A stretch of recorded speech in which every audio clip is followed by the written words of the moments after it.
drifted alarmingly in the betting, was, Felsted in the morning continued to drift. It was late on the exchanges to lose. It was something you'd see in a Dick Francis novel, Charles Burns. The ground is soft. It's heavy. It's soft on times. It's heavy. Okay. And bonjour. A big warm welcome to the Bar Steward's Inquiry Sunday Sermon, where this show is all about pain. Pain. John Lang, Chris. Hello. In pain. we needed the stretcher after yesterday, and I'm afraid the ambulance today. Not the ambulance, it's the priest we need. I was just thinking, isn't it a good job we've got millions of winners Monday to Friday, else the listeners would think we're fucking idiots. Yeah. We had some comments on YouTube saying we were shit, which we are. We said we're not totally shit, but we were shit with our tipping this weekend. Only Jack managed some semblance of sort of normal betting. I think he showed a profit, did Jack? Yeah, because Rohan won his nap, and the other one did all right. Al Hakim in the arc each way. So fair play to Jack. At least he managed to show some dignity this weekend, where it was terrible for Barsters. We hope your weekend was better, and we're going to chew the fat now over this weekend's action and moan like hell. So if moaning's not your thing, time to switch off right now. As we go through the weekend's action, what we'll do, John, seeing it was all about today and maybe Kyprios yesterday, that's exactly what we'll do. We'll just look at the Sun Chariot at Newmarket domestically. Not really much else to say. Redcar's terrible. But some people said they weren't a draw bias, but you couldn't win high numbers at Redcar yesterday, could you? Not really. And the problem was as well on the straight track. After the first race, they just all went berserk and everybody was clamouring for the rail. So if you didn't get on the rail and you were on a fancy horse and you were, say, second or third on the rail, chances are you're going to get no run. I'll get the lady dropping back onto you and taking you back. So it was carnage. So the scaffolder spoilt it for everyone, didn't he, yesterday? Yeah, the useless cunt. Scaffolder's fault why everybody migrated to the far side. And Frog Eyes on Teddy Bear. Give it some Teddy. He's hopeless. Absolute hopeless. What made it worse, I couldn't get a signal on my phone because I'd have clobbered that first winner in running. I couldn't get anything on my phone. All I was getting was the things spinning round, annoying me. See, this is the thing, John. Going racing costs you money. Going racing's a waste of skin and time. And you had to spend the day with Hitler. The day with Hitler was depressing, expensive, and the only saving grace was an excellent Thai meal in a restaurant called Lemongrass in Redcar. There you go. So if anyone's up in Redcar, not that anyone would be anytime soon. Driving through Redcar and starving, fucking hungry. Stop at Lemongrass. Yeah, interesting. So good service, good food at the Lemongrass Thai restaurant, Redcar. Not sponsors of the show, but nevertheless, important information there. Living hope. Yeah, for living hope, and then it kills you. For race goers going to Redcar. Okay, Sun Chariot time then. Frustrating from my point of view, because obviously I was very keen on the second Laurel. I'd spent the winnings and got done by a horse of Kevin Ryan's. Surprised me, this filly, because she never looked Group 1 to me. She beat Grand Dam at York earlier in the season when I was moaning like hell at the ride. The Tory gave Grand Dam that day. And runs behind Nashua in the Nassau, fairly comfortably beaten. Potter Pova at Sandown when you know. And then it kind of fell in place. But did they go too hard, John, in the Sun Chariot? Do you think that's what caused the funny result? Possibly. I think I might actually be able to cheer up a little bit here over the Sun Chariot result. Go on. A very good friend of mine was in the owners and trainers at Redcar yesterday. He spent about 20 minutes in intense conversation with Kevin Ryan and came over and informed me in all seriousness that triple time was an absolute certainty in France. He'd had this good from Kevin, and he'd been giving him the lowdown on all his other runners. And of course, when Fontaine won at 16-1, and then Kevin had another winner about 16-1 at Redcar, this friend of mine, ex-CID, when it was Operation Lancet and all that, so wickedly corrupt as a copper. Corrupt coppers.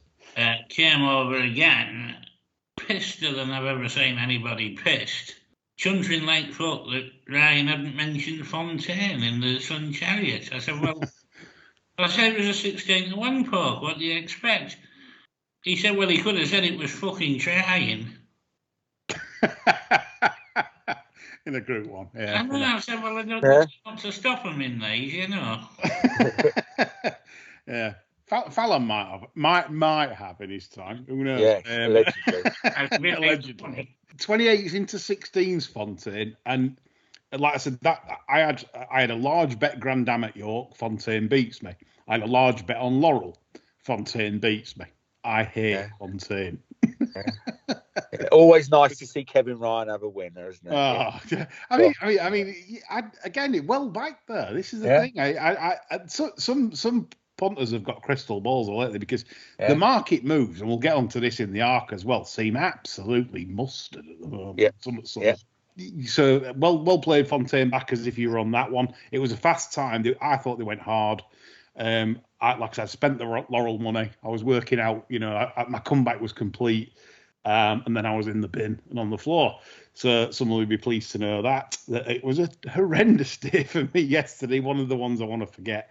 Some days we get those, and it's very tempting, to sort of like go on tilt, and it does cross your mind at times throughout a day. We're not all infallible, but I did hold it together yesterday despite getting a lot of things wrong. I went for the mail last night hoping for a chicken bone in the throat. It's absolutely terrible when things go wrong. And punters, this is the thing. All you see on Twitter, don't you? Your own timelines. You'll see people booming and saying what a good bet that was, and this. After the race, they're all good bets. Yeah, they're fantastic when they've run. Yeah, it literally is not like that in real life. Everyone goes through pain. Yeah. Clubber Lang's famous lines in Rocky. That's all you need to know. Just keep playing that back, because that's what you will get eventually. Pain. Yeah. Okay, we're going to move on to Longchamp Saturday, and obviously want to cover Kyprios, because I know, right, people say, oh, that's a bit obvious, but I mean, fair play. I mean, if you're winning a Cadram by 20 wickets, that's some performance, John. It's unbelievable, isn't it? I mean, how much has he improved for shit ground? Well, I do think he thrived on it, because if you look at the time, it's not, there's no fluke about it either. The time is monstrously good. For example, C. La Rosa was nearly 15 seconds slower than standard. That was 1.6 miles. Yeah. The 1.5 mile race was 11 seconds slower than standard, the handicap. And this was 12 seconds slower than standard over 2.5 miles. This is just... So he's a soup. We found out from Saturday he's a soup monster. I mean, the fuckers didn't get round. Yeah. I mean, that's the one thing. Well, it's impressive then that he manages to win a Gold Cup on. He's not a fast ground horse. Basically, that's what we've seen. He handles fast ground and he goes on it. Yeah. But look at his results. Kyprios. So he's beat Mojo Star half a length, Strad by a neck. Obviously, Strad on the downgrade. Hamish 3 parts of a length, although we saw what Hamish did yesterday, and there was at least some juice in the ground at the Curragh. But that just says to me, this horse is just a complete slot beast. You can't. It's just serious slot monster. I mean, the hanging in the closing stages, he knew where home was. I don't. People think there used to be temperament in this horse, but I think it was immaturity. I pointed this out before, that the horse does have a little think about things. So I hope that's not coming back, but I don't think it is. You said he'd rather come out onto the track, wasn't he? I think he'd had enough. Yeah, you're doing 20 furlongs, and it's like, well, I'm not going round again. it is, isn't it? It's like the park run, isn't it? The 5K. You're not going to do 10. So Kyprios, incredible performance. Awesome performance. I mean, Trushan can take his Northumberland plate and shove it up his ass and fuck off, can't he, really? Well, yeah, they all say, Trushan needs soft ground. Trushan ain't beating that on soft ground. Trash Can finished third, and that's his ground. I mean, Ellison was like, after the race, sort of like waxing lyrical at how that had ran, saying that's ran perfectly well. She had. If that's run to 110 and got beat 22, we've seen one in the 130s there. Kyprios could become one of the all-time greats. Hope so. I like a good stayer. Good stayers of the past. So Kyprios could be the real deal on soft ground, as in like a horse that you want to watch. That was just incredibly impressive. On to today. It was fantastic racing, but I have to say, John, when the ground does get like this, it takes away a lot of the shine. Do you think? Oh yeah. Even like good winners, you're thinking, well, is it due to the ground, or you can't really peg anything as being fantastic, or like for a championship end of the season day. You want a fair surface, don't you, really? Yeah, I mean, I don't mind, like, soft ground or good to soft, fine with that. I've not got a problem, but when it really is like chucking it up, it kind of, I don't know. To be fair, though, times weren't that bad. You looked at times today, they weren't immense. Like, the arc was 6 seconds slow. It's not, but it just looked quite desperate ground. They were coming back absolutely mud splattered. In fact, you couldn't tell the colours on some of the races from sort of halfway down the field. You just like, what's that? There's just no idea. I tried to watch some performances back for the review of the show, but like I couldn't pick half the ones out. I was watching 115. That was the Jean-Luc Lagardère, the Grand Criterium. 7 furlongs for Colts and fillies. If fillies want to run in that, over 7. Again, another heartbreaker. After Laurel yesterday, here came the next one. Yeah, here comes the Belgians. When GameStop had done it. Yeah, I'd stood up. That's it. I'd again spent the money. GameStop takes it up, quickens to the front. They were kind of mentioning the second winning post after the race, and he'd gone too soon, and then I kind of realised he probably had. But the winner, again, another surprising result. It was sort of the rag of the field on Betfair, Belbeck, doing it for Andre Fabre, and it broke our hearts. Well, me and you were on it, Chris. You were on it, John, as well, weren't you? GameStop. Yeah. Yeah.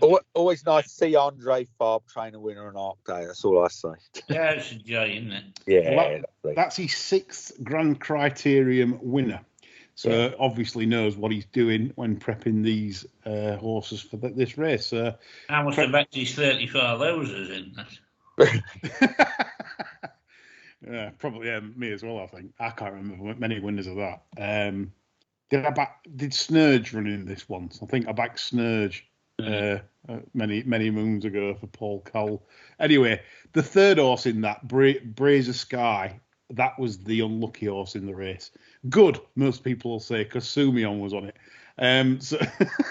But that got beat half a length. That was poorly placed and probably could be rated the moral winner without my biased statements on the second. So Brazer Sky, I thought ran very well in that. If you're on that, you're a little bit you were probably the most unlucky in that. Marcel Boussac, Blue Rose Sen, was well fancied in the market, very strong on the machine, and the machine was right again, because this race wasn't run at a furious gallop. I got the sectionals up from France Gallop. It's a very useful tool, France Gallop, if you use it, because it's got all the tracking report sectionals after the race, straight after the race, no messing. You don't have to wait 3 days like you do here.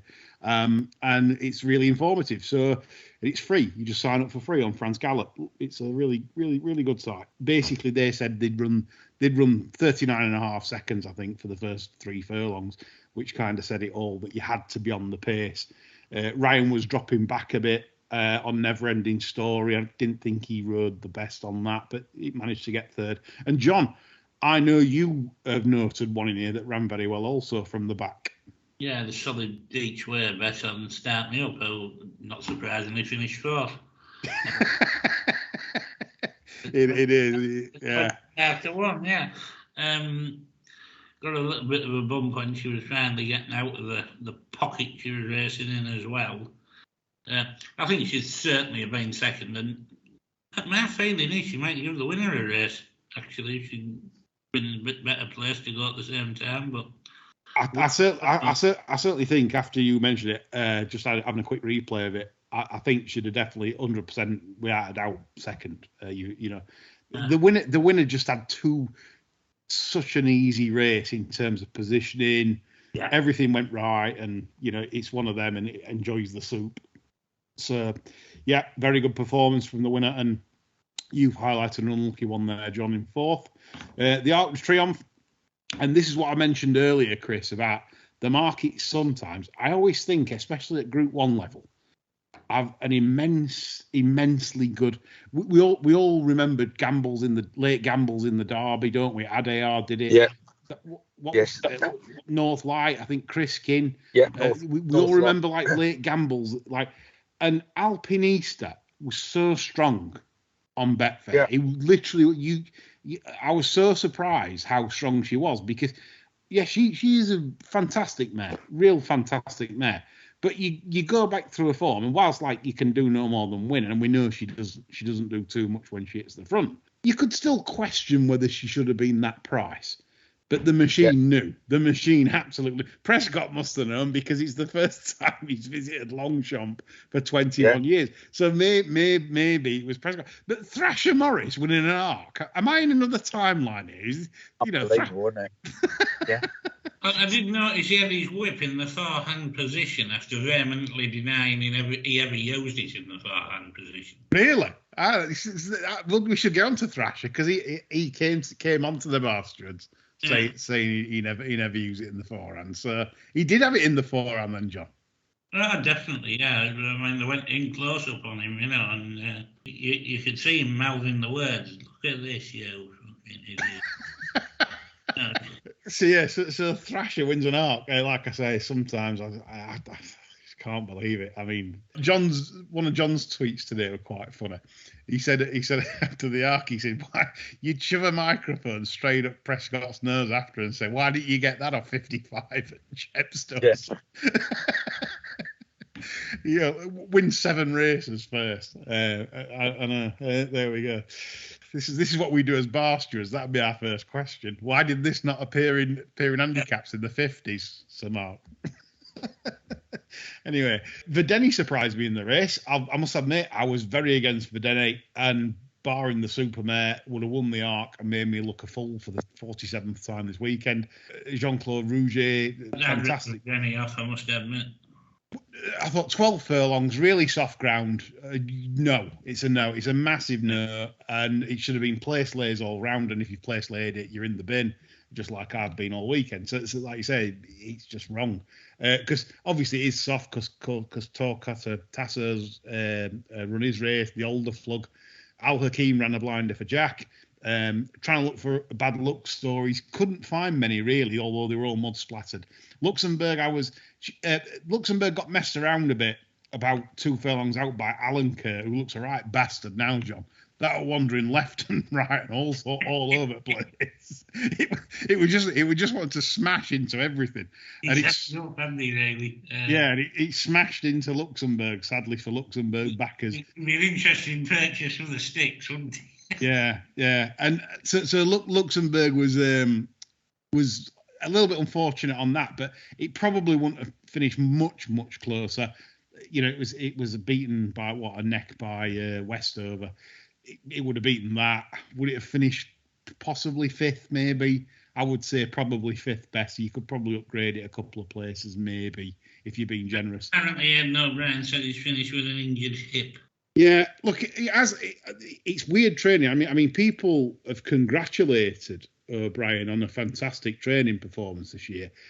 I'm in the opposite camp, as always, being contrary, because I feel that horse was never a Guineas horse, and had they not got extensive breeding operations where they wanted basically to have the Guineas winner, there's no way that horse, under any other trainer's tutelage, apart from Johnston maybe, would have ran in the... I think that should have always been a Derby and should have been campaigned. It should have been Dante Derby or Derringstown, Ballysack Derby, whatever trial they want to go for, then Derby, and then that should have been the horse's campaign. I genuinely believe they knackered that horse in the Guineas, and I thought this would be the best staying 3-year-old colt this year, and whilst we're not far off, it's just a case of people say, "Oh, how Aiden's got him back," you know.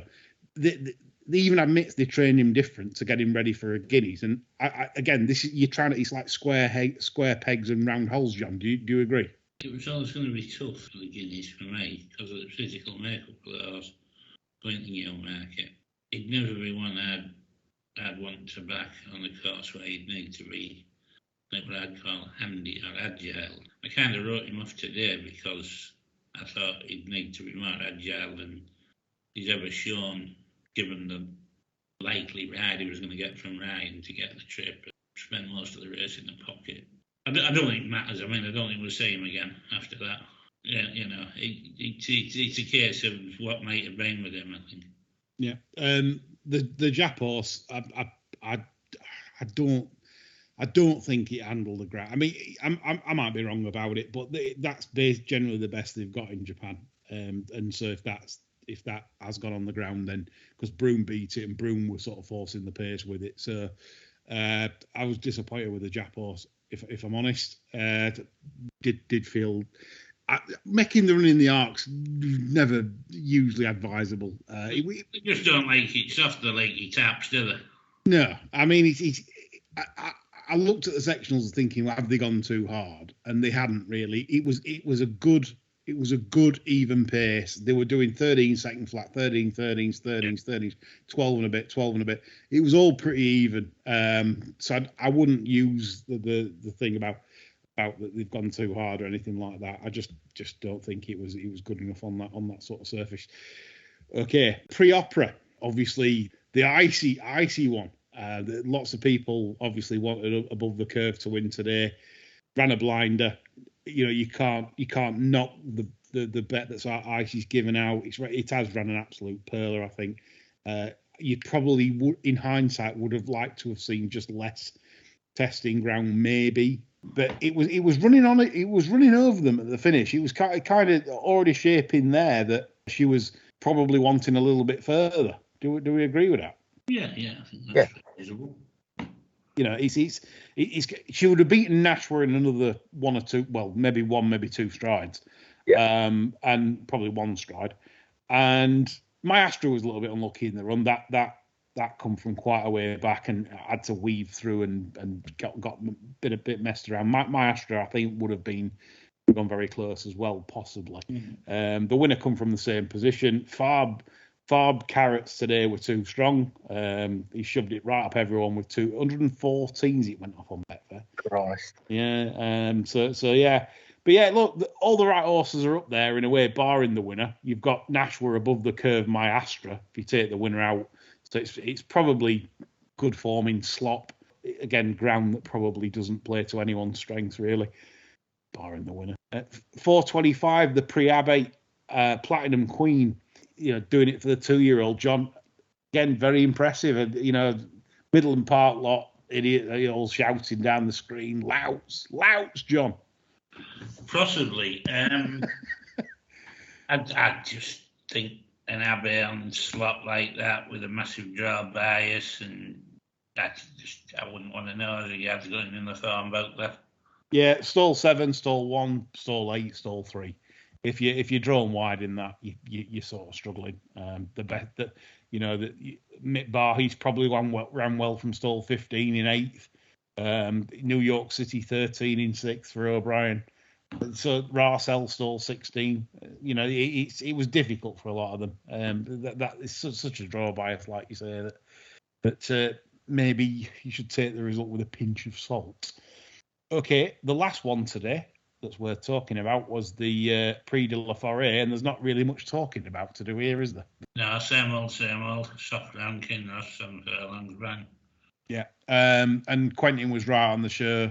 Jack's bet was Tenebrism, but not highlighting Jack's. He's done well this weekend, unlike us. But Quentin did say no, Kinross wins. It's that simple.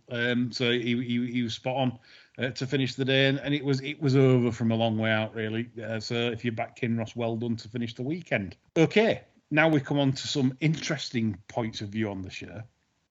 And bring Chris in on some of these as well, because there's some real good talking points this week. First one, of course, we're going to touch on now is the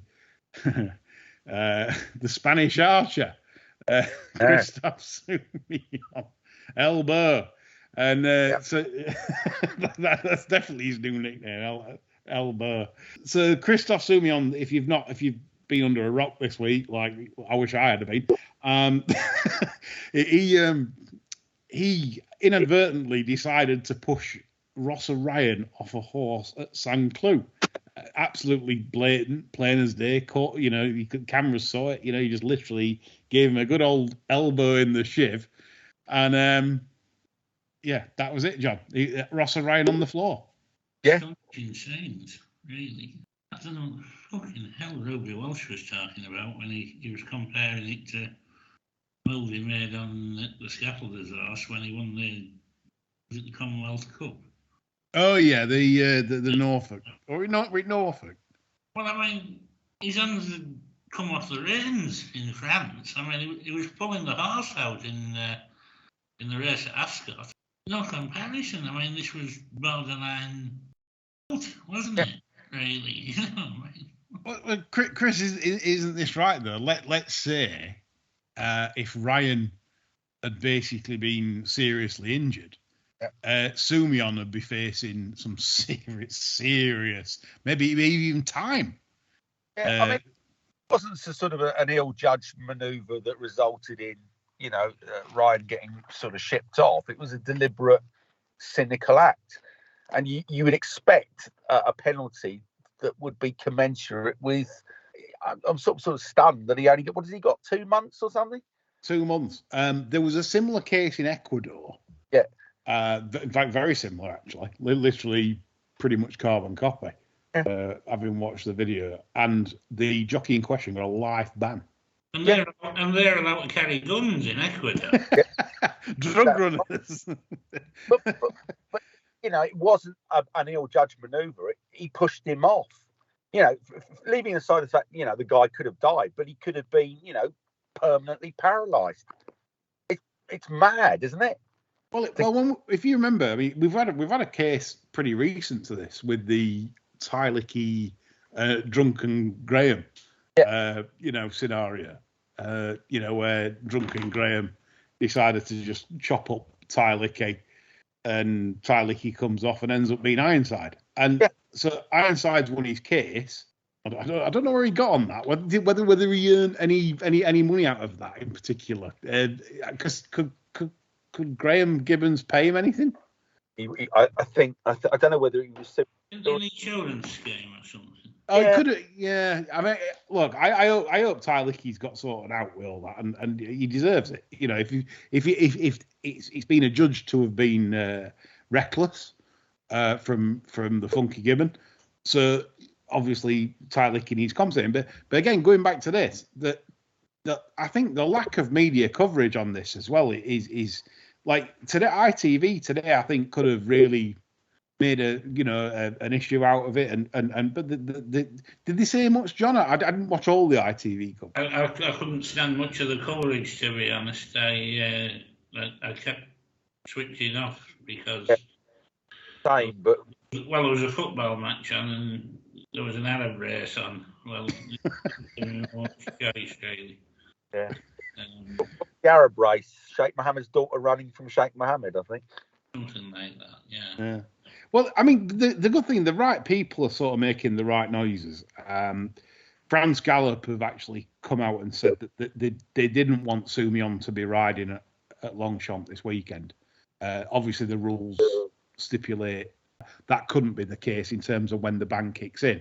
Cool. But they said they wish he wasn't there. They've actually come out and said that he shouldn't be riding. And while saying that, it did have me being the type of person I am. I was kind of wishing he'd then go and win the Arc. Just to... He nearly did as well. That's the thing, you know. He nearly did it. Pushed him off last furlong. Yeah. Thank Evans for the thrasher in the forehand position. Yes.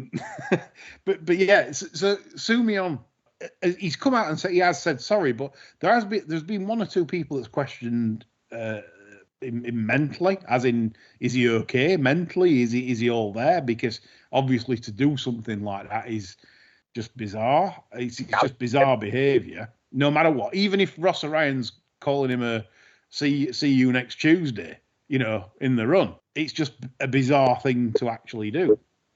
But riding racehorses going, you know, nearly 40 miles an hour. It's not a football match where someone takes your legs away or whatever. You know, this could result in death. That's the big difference between, you know, cynical challenges in football or anything else. You know, this man could have lost his life. You know, I don't understand why people aren't making more of it. You know, exactly this. I have a rule of thumb in these situations relating to jockeys. The rule of thumb that I apply is wild celebrations as they pass the post when they win. Yeah. Now, the ones that are cunts tend to do this. The ones that aren't, don't. And Soumillon has been one for the wild celebrations ever since he burst on the scene.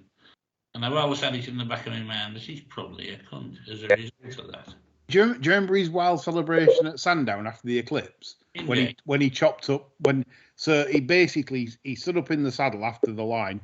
Obviously, it's a quick bend after the line at Sandown, and literally hangs straight into something. I can't remember who he hampered, but nearly knocked somebody off their horse on inside of him because he stood up like an absolute fruit loom. There's probably something in him. I mean, look at O'Sheen, you know, talented kid, but absolutely a total fruit bar. Yeah. And maybe that's it though. If you are that talented, they always say there's between genius and a madman, there's that statement. So maybe there is some of that in Soumillon that he's just, I don't know, there's something in him that's just. He needs a right-hander, doesn't he? That's what he needs. Yeah. But it's interesting that the fair play to the Argos, they are having a crisis meeting tomorrow to discuss whether Soumillon is going to be retained. And I will be given that statement from the Royal Highness Aga Khans, Shocker Khan. Yeah. Why we got that in my head? Crazy, isn't it? Yeah, you get things in your head. It's just mental. But they're having a meeting tomorrow, and his days look numbered. It looks like it's going to be that's it. You know, on your bike, and at least there's some good coming out of it. Soumillon lost his job. Probably be castigated. You know, dragged through the streets of Paris. Hopefully. Anyway. We've done that one, so we think Soumillon's got a flight at 2 months. But having said that, if this was over here, he might get 7 days, John. Well, it didn't really affect the result. After the steward's inquiry, the places remain unaltered. Though the stewards didn't. The stewards didn't know interference took place after 2 furlongs, and this has been referred to Portman Square. There you are. 7-day ban, Mr. Soumillon. You know, how dare you push a jockey out the saddle? Policeman at that. Yeah. Rosa Ryan. Good name, John. For the list. Right, on to Jim Best. Speaking of creatures, Jim Best appeared.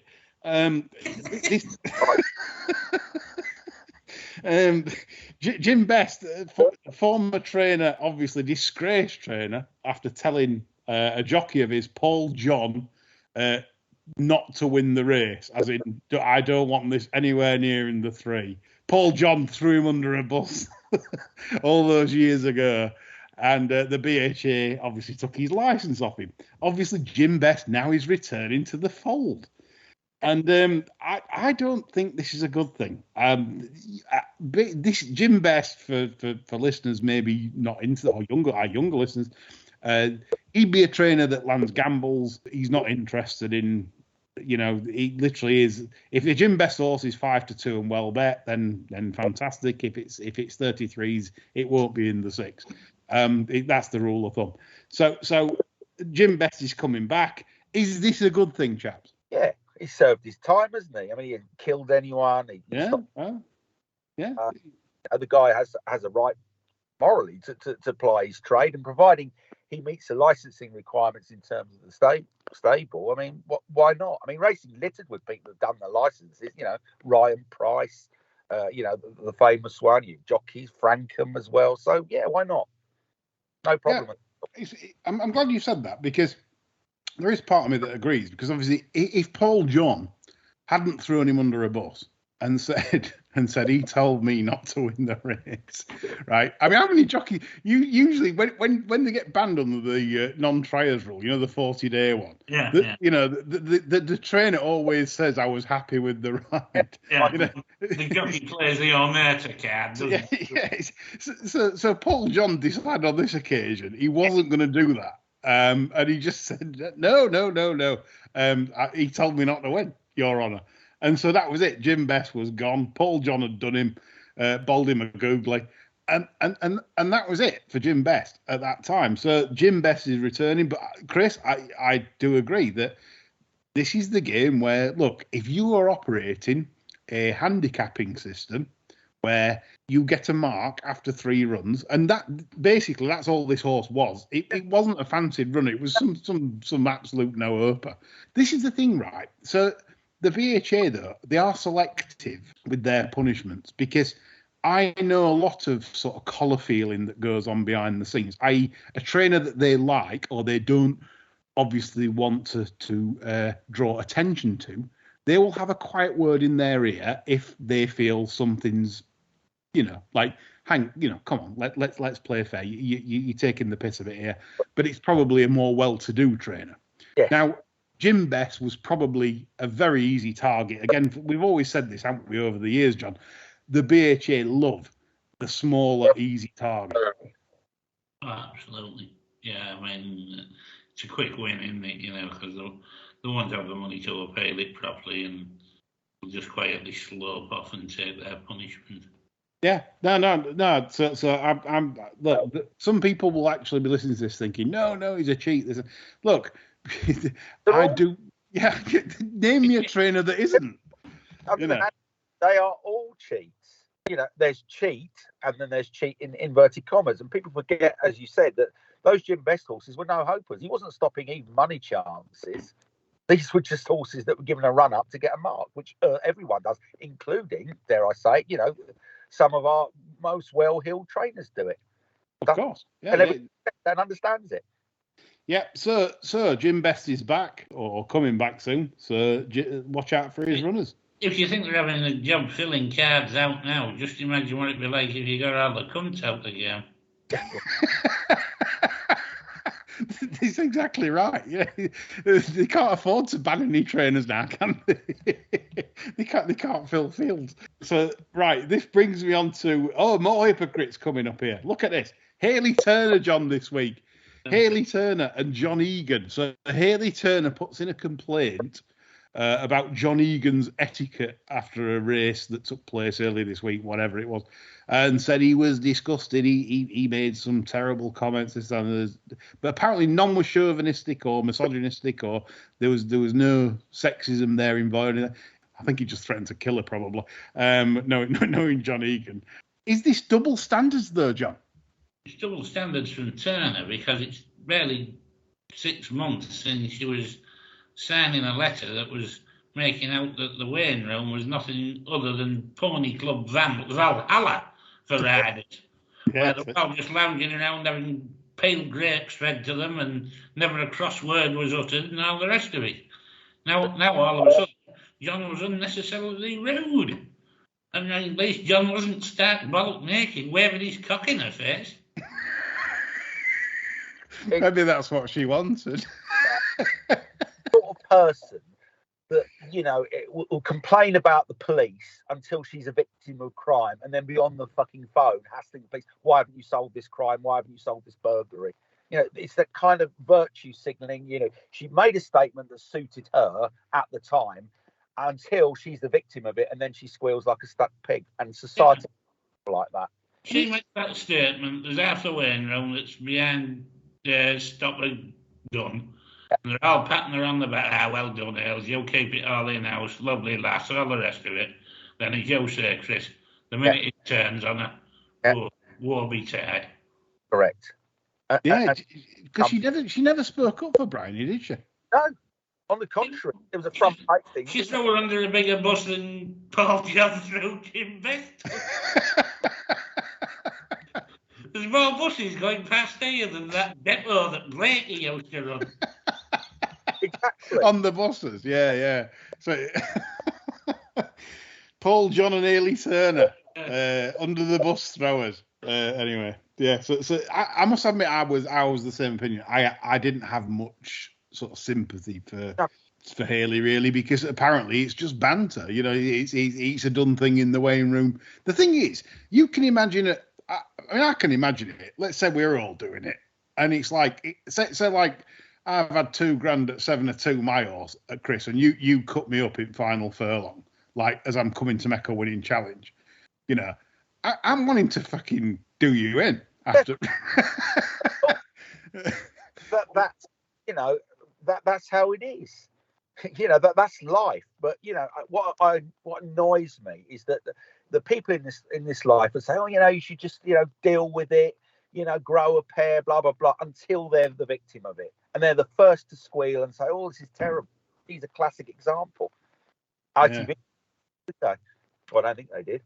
Oh, Hayley.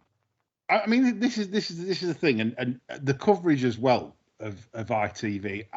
I didn't watch it all, so I can't profess to know every word that was spoken. But I did switch quite heavily to ITV over the ATR coverage today for a change, and I found it extremely mundane. Again, it was very wooden. I don't get excited by their words or coverage. I don't know what it is. They just don't put any spice into it. They don't discuss racing issues like when Lord Oaksey was on, Alistair Down, all that lot. They used to discuss proper racing issues. Yeah. And when that's what I tune in for. I want to listen. And Chapman sort of, I don't know, had a little dig at his employers, didn't he, last week on the betting show when he said we can't, it's all about the stories. Yes. He was frustrated, as if he was saying, I'd like to talk about betting more and more juicy topics, but it's all about the stories. But it isn't the stories that the punters and the public want to hear. It's the story. It's just some absolutely lame, play the sad, soft music. Oh, this horse has been nurtured to hell. Yeah. It's all the 90 stuff. When people want to hear the juice. Racing's a juicy sport with a very juicy population, with lots of skeletons in cupboards. But yeah, lots of juice in use. But this is why we exist. Thing is, if ITV will like us, then there's no need for a Barsters. I think this is why we have our little niche audience and podcast, because we can say it, and I know that some of them can't to a degree, but it would be nice to get some proper racing debate on ITV. None of these gin tasting fashion hubs. It's like, it reminds me of those magazines that you used to get if you visit a relative in a care home. They have those magazines like sort of all our yesterdays, in that kind of Reader's Digest. Everything's great. Just it's just sort of, it's like kind of lukewarm vomit, isn't it? You look at it and you go, oh Christ. And the ITV cover, it's that kind of reaction. I think it just makes your lip curl. It's horrible. Yeah, and they weren't sparing any expense, were they? Because they're all sat in the studio at Ascot. They weren't there on track, portraying the atmosphere. Like amplifying it. Like sometimes you can get from a day. I mean, you'd have probably been better off if Blogger had done a live cam feed. And and playing that, but they just sat in an Ascot studio. It was to have it, and as well to have it on mainstream ITV. I thought they'd maybe push the boat out a bit more and gave us some je ne sais quoi. No, they didn't give us any of that, did they? No. It was just it was very dull, and it was dull even by ITV standards. That's how bad it was. Where the hell was Megan today? I mean, I was expecting a 1,500 quid outfit today. Yeah.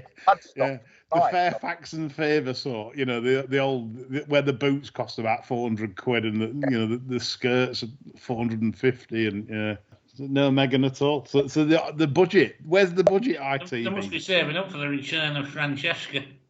I don't think that's going to happen somehow. Francesca's got another job anyway. She's working for on the council or something. Traffic warden. She works for another media company now, a sort of TV broadcaster. I can't think off the top of my head. But she does. She's got a job somewhere else. So there's no more Francesca on ITV. You weren't in Yale Market. I thought you might have got on as Matt Hancock's fluffer or something. Possible. Well, you won't rule anything out, would you? Not in racing. I won't rule anything out whatsoever. Okay, so coming on to the final furlong of this show, I'm interested here because Andrew Balding, we see as like Mr. Squeaky Clean. It's Andrew Balding after all. He's the brother of Claire Balding, BBC and everything else. And this sort of went under the net a little bit. Andrew Balding basically got done for failing a dope test with Coltrane back in the 8th of August 2020, where Coltrane lost the race due to the sample coming back with morphine and codeine. And I'm not I'm really not. Dennis Kirkley's took me to pieces before on my knowledge of sort of like medications administered to racehorses, and I agree with Dennis Kirkley. Yeah, I'm an idiot, but this is the BHA, right? They're not idiots. Said no one ever. So anyway, so what they did was they have punished Mr. Balding and said, look, you're going to lose this race, but we don't require a B sample. Why? Why don't you require? Why was a B? Because apparently the time allotted. I've no idea. It sounds like a lot of incompetence, again, as usual. And so anyway, Mr. Balding was agreeable, of course, to the course of action that Coltrane would lose the race. He didn't have to supply a B sample, blah, blah, blah, blah, blah, blah. And it's all brushed under the carpet. Look, morphine and codeine, I would say, are sort of like medications for, like, if you like get joints in it, and you can imagine it be for joints or whatever. Can't really see any performance enhancing drugs really in terms of. I mean, Stuart Williams said about this on the show with regards to every trainer administers medication to horses to help them. As in, you're going to get horses that have got bad backs, Borussia Mönchengladbach, bad back. You're going to get horses with bad, joint pain, tendon pain. So literally, I sympathise with trainers as well. Obviously, you want to get the horse to the races that's not feeling any pain, or you can take this knee pain away just by administering this, and it's all within the rules as long as you administer them within a certain time period. That they're not showing up as at race time. So I get what everyone's trying to do. It's all on edge. The thing is, I do think that a lot of sort of like skullduggery does go off in racing, and as we know, and I want to also highlight the Rossi's case in France. That's gone quiet again. This is a police case. It isn't Franz Gallop. The police have took Rossi's to court because they've wiretapped them and everything. It's quite funny to read. There's an article in Le Monde, and I urge people to read it if you can find it. I've got it if you want it. If you want to message me after the show, I will send it you on Twitter. It's a really good article. They've wiretapped them, and also it's bonkers. The French are just... But not Franz Gallop. This is the thing. It's like the BHA. The BHA aren't interested. It's all collar feeling. They're not interested in doing people for, like for basically injecting horses with performance enhancing drugs. And it appears the same in France. Franz Gallop aren't interested, but it's the police that was, because the Rossis were at it properly, looking at some of the reports on this. So that's going to court. Obviously, still it's yet to run. But again, as a show, we like to highlight things like this because a lot, obviously, the racing media don't. They're not interested in this. No one wants to touch this. And I think as a show, I think we've got a duty to report articles that's in the press and stuff, and the BHA judiciary fast track system where they fast track cases through, so it goes unnoticed. Charlie Appleby's been done this summer, etc., etc. But I accept, like, we had Stuart Williams on, and he also says that, look, a lot of this is also down to basically administering medication, probably not on the right time scale, and I also accept that as a realistic excuse as to why trainers do fail drug tests and horses lose races. It isn't just all skullduggery and they're injecting them with cobra venom and whatever else they sticking in them or stuck in them in the past. But it's important that we report this because obviously a lot of publications won't. So chaps, do we think, is this problem worse than what we think, or is it about what we think, or is it less, or am I making too much of this? I don't think it's worse than what we think, because the overall thought is it's probably pretty bad. What I do tend to think in relation to what Stuart said, I think we need a slightly larger list of allowable drugs, provided they're not masking agents. I think things like codeine, camphor, things like that, that's used in cases to help horses. Yeah. And maintain soundness. I think if they aren't masking Jordan's love juice that we can pump into them before a race and make them go, if they don't mask that, yeah, I don't think they have a problem with them using it. They use it to a race for me, provided it was all declared. Like I said, I'm not an expert. I don't understand any of, the processes and stuff. And in fact, it'd be nice if the BHA actually came out with a detailed article for punters and to say that this is how it works. This is what goes off. I'd like to understand more about it. Because I got told, obviously I've had a few trainers of my horses over time, and I got told there's certain medications that you can administer to horses, but you can't run them for a month. I don't know what that means, or it's about 4 weeks. I think you can't. The ideal time is to run them between 4 and 5 weeks off, right? So I don't know if it's an horse that's got maybe joint problems or whatever, the proper injection. I don't know, but that's what's done. I shouldn't be revealing this, but one of my betting systems that I use with certain trainers is horses that run between 29 and 31 days off. And I find it's mustard with certain trainers because obviously if you've got a horse or joint issues, whatever, and then that injection helps them massively, but that's maybe on the ban list, but then maybe it doesn't show up in tests after X amount of time because the amount probably shown is lower than the threshold. These are the things that I don't, I'm commenting on stuff that I know shit's all about, but it's what I've been told. It's basically trainers finding an edge rather than cheating, is it not? Yeah, I think that's fair enough. Yeah, I mean, I think there's a difference between sort of technical infringements and and downright sort of cheating in terms of stopping agents or performance enhancing. But these sound like technical infringements, don't they? The balding thing. I think so. I do think so. And there's the blatant ones, like the worrying ones. Like obviously, I've said this before. The Seth Fishman case in where he's been jailed. He was the one that was beating the testing system, and he sold them all over the world, the Far East, Dubai, everywhere. They've gone everywhere. Now they've probably run out now because he's in jail. But for a period, he beat the system. But isn't that same in athletics, Chris? Yeah, I think it is. I mean, look, there's obviously a huge amount of controversy in athletics as well, and it's getting the timing right, isn't it? So that the enhancing drug or whatever, it doesn't either show up on the test or shows up in quantities that are, below the permissible limit. And I think that's just gaining an edge rather than outright sort of cheating, etc. So I'm sure there's an awful lot more of that goes on than, people using Cobra Venom or whatever. I'm sure.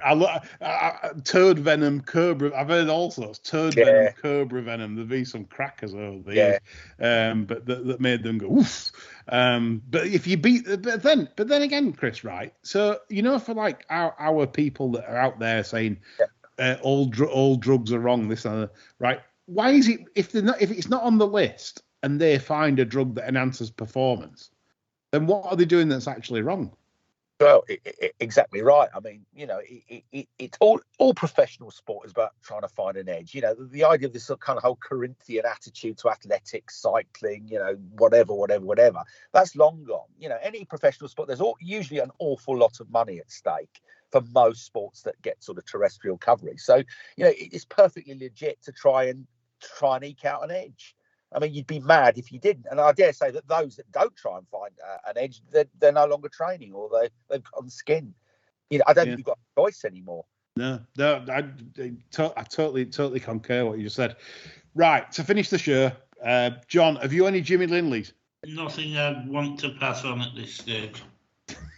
Work in progress. Apart from the Thai restaurant in Redcar, which is still waxing lyrical over. There is one from last Sunday that I forgot to mention last week. One of Roger Varian's horses, Chantico, second run, and I watched both runs back, and this horse is going to make a really, really nice handicapper. I dare I say it, if you watch the Epsom race, tell me what you think. Do you think that was off at Epsom? It was a 2-1 chance. I don't think it was off. He was very, very lenient on it. They were lenient on it on the first run. It's very well bred. It's bred for time and distance. So it's quite a late developing sort. And the fact that they're bothering, because it's already 3, so it's going to be 4. The fact that they're bothering, I don't know what they're going to do. Will they win a small maiden next time and keep the mark sort of in the late 70s? I don't know. I can't predict what they're going to do. It's Daft Roger that trains it. So we don't know. But I know this is going to be a nice staying prospect. Chantico, he's got the physical attributes, and I do think he's going to be one of the. And it's the lucky owner. It's the Eldar off Sakir owner. He's the luckiest owner in the world at the moment. So this is I think sort of like going to be end up like a class handicapper, 90 plus 95, and you're probably going to end up with a Marcus late 70s if they play the cards right. I don't know. It's had 2 runs, but Chantico very much one to look forward to. We hope you've enjoyed this show. Me, Chris and John always do. We're back on Friday as normal. Jump Scraps coming into fold, John. Chepstow starts on Friday. Lovely. Yeah, hooray. We're back as always. Yes, we're flying. We're going to start flying. We're going to give some winners next week. We'll be back for more tipping action and sermon action next Sunday. And we've also got David Menuisier coming soon on the show. So John's very own Sergeant Wilson appearing in a Bar Steward special. Where the fucking hell Bob Parker is. That's all from us. Bye for now.